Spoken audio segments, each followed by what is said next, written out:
Adam. Hello, Adam Ryan Donato. Hello, welcome back to another Hard Review. I am here to talk about, surprisingly, one of the most successful movies of the year. We have Beetlejuice. Now, I wasn't very much so anticipating this movie. I am a fan of Tim Burton. Actually, this movie pushed me to 19 feature-length theatrical films for Tim Burton. That makes him my second most seen director of all time, 10 behind Steven Spielberg, but he just pushed ahead of Martin Scorsese. I'm so sorry. The first Beetlejuice movie is one that I remember watching like a decade ago. I remember generally liking it, but I don't have this huge nostalgic love for it. Obviously, Michael Keaton's great, and the character that he created is so awesome, and the practical effects and the style of this movie is enduring. But I went back and rewatched it the day before I finally saw Beetlejuice because I got to it late. I was just kind of shocked. The movie that I had already seen once 10 years ago, but it's a very iconic, popular movie, but found a way to subvert my expectations. You know what I mean? I was kind of surprised with how the plot went. I totally forgot that when they try to spook them, it's like, oh, well, actually, we like that you guys are here because we want to make an amusement theme park kind of attraction out of it. And I think that that's a really interesting way to go with this movie and really does fit the tone because it is a very goofy and silly movie. I was not excited about the new one because I am not a fan of Jenna Ortega. I understand she's the new hot it girl right now and everyone loves her and she's Wednesday and she's in the Scream movies. I am not a fan of her. I feel like she does the same shtick a lot of the time, and like obviously she's like a gorgeous actress, but like the fact that she's like one of the sex icons of our day and age is like, okay. I also just don't like the concept of, you know, taking a movie that was super popular 40 years ago. I mean, obviously it's still popular, but we haven't touched the franchise since, and then now we're doing a new one and everyone's old now, but we're trying to infuse new stuff. I'm so sick and tired of this requel concept of like trying to please everybody because it's just to make the most amount of money possible. It's not because that's what's best for the story or the most interesting way to go with the narrative whatsoever. It's like, okay, let's bring back all the old cast members and we'll do a bunch of references to the original so that the old people who like the original movie will enjoy this movie, and it's kind of like an encore for that movie. But also, we want to make it stand on its own. We wanted to make it feel new and fresh. So let's inject new blood, young blood into the franchise, like hot, like, you know, people who are very popular today that'll put kids' butts in seats. People who have never seen Beetlejuice before will go see this because they like Jenna Ortega. Maybe let's update the special effects and whatnot. But I feel like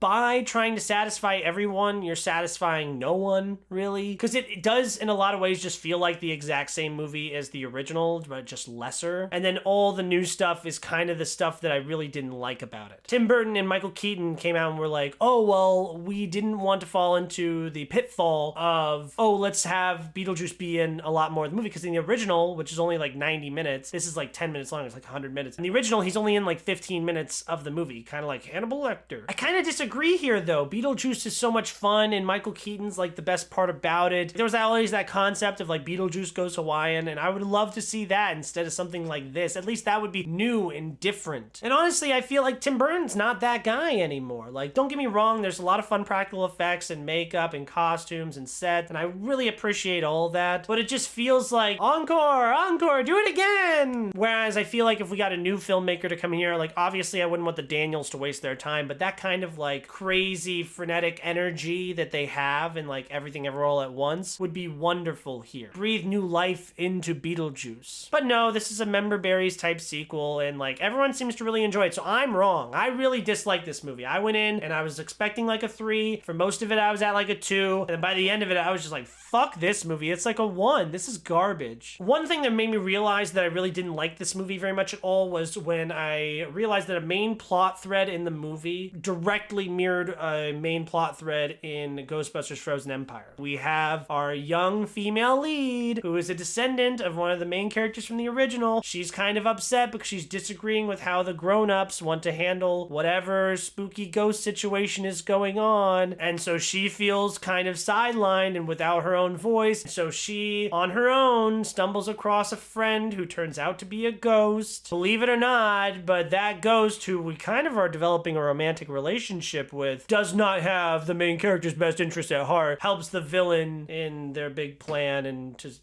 screw over the main character and get to the rest of the family, whatever. It's the same type beat. Strangely enough, I think it was done significantly better in Ghostbusters Frozen Empire, which I do think is a significantly worse movie. That being said, there's nothing as good in Ghostbusters Frozen Empire as Michael Keaton is in this movie. Now, I don't think he was over the top great. I kind of wish that there was a moment like in the first movie when they're like, what are your qualifications? And he's like, oh, well, I attended Juilliard and, I've seen The Exorcist 167 times. That whole bit and delivery is so wonderful and iconic, but there's nothing like that here. There's no new quotes. There's no new moments. He does the same thing where it's like, is this scary?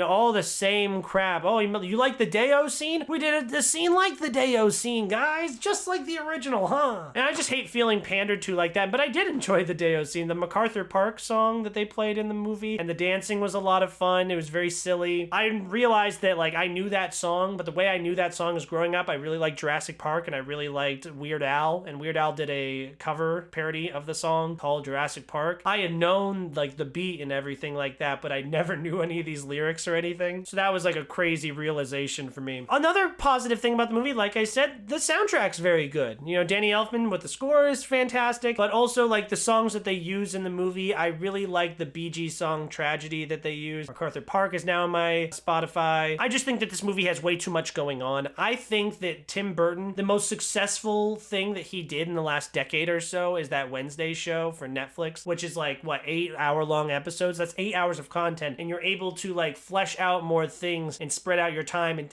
take your time with it. Whereas here it's in a 100-minute movie, so it's literally a fraction of the time, and I feel like there's so many plot lines going on. Maybe he had an outline for a show and was really trying to condense it into a movie. I bet he wanted it to be 2 hours or over 2 hours, and they were like, no, the first one's 90 minutes, maybe 100. You can do 100. I'd cut out Justin Theroux. I'm not a huge fan of him anyways, and then his whole plot line was so predictable. I'd cut Jenna Ortega out because, I think there's enough time to be spent with Winona Ryder, Michael Keaton, Catherine O'Hara, which people are really talking up. I thought she was alright. I'd rather spend more time with them and fleshing them out and developing them than what the fuck is going on with Willem Dafoe? What's his whole entire deal? I love Willem Dafoe and he's fun in this movie, but cut him. How is a movie that I've seen before that came out 40 years ago as one of the most iconic Halloween movies of all time? How is that more surprising of a movie to me today than fucking Beetlejuice, a brand new movie?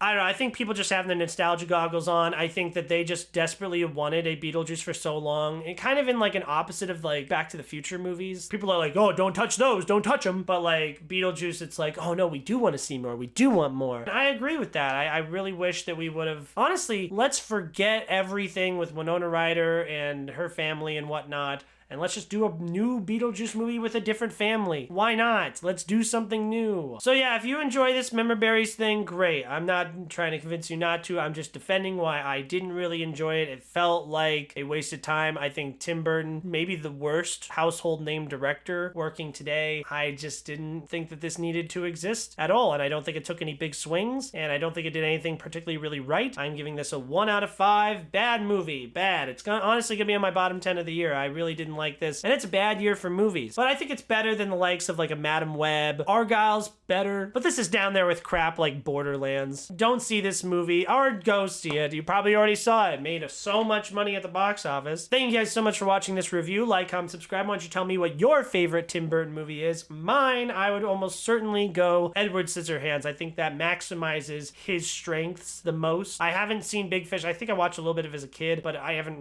I haven't seen it, so I need to rewatch it. But that's the last one I have left. I also really enjoy both of his Batman movies. Ed Wood is really good. He did not direct Nightmare Before Christmas.